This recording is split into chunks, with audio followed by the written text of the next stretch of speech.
কাউকে সেজদা করিতে হুকুম করিতাম, তাহলে স্ত্রীদেরকে হুকুম করতাম তোমরা তোমাদের স্বামীর পায়ে সেজদা করো। সুবহানাল্লাহ। এটা কার হক? স্বামীর হক। স্বামী স্ত্রীর কাছে সেই হকটি পাওনা থাকতো যদি আল্লাহর পরে সেজদা করার বিধান থাকতো। কাউকে সেবা করে, হাদিস শরীফে এসেছে, তার জিহ্বা দ্বারা তাকে সাইসা পরিষ্কার পরিচ্ছন্নতা করিয়া দেয়, সে হলো উত্তম স্ত্রী। সুবহানাল্লাহ। এরকম স্ত্রী আছে না দুনিয়ার?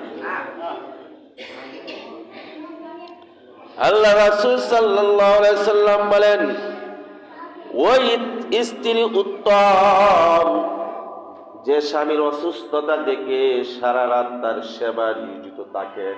সুবহানাল্লাহ। وقال عليه الصلاة والسلام أيما امرأة ماتت وزوجها عنها راض خلت الجنة رواه الترمذي।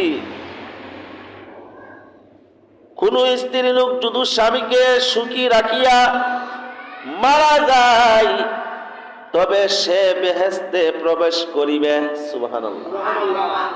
কোন স্ত্রী স্বামীকে সুখে রাখিয়া মারা যায়, স্বামীরে কোনোদিন কষ্ট দেয় নাই, সে একদিকে মারা যাবে আর একদিকে জান্নাতে প্রবেশ করবে। সুবহানাল্লাহ। হে মুসলমান, আল্লাহ রাসূল সাল্লাল্লাহু আলাইহি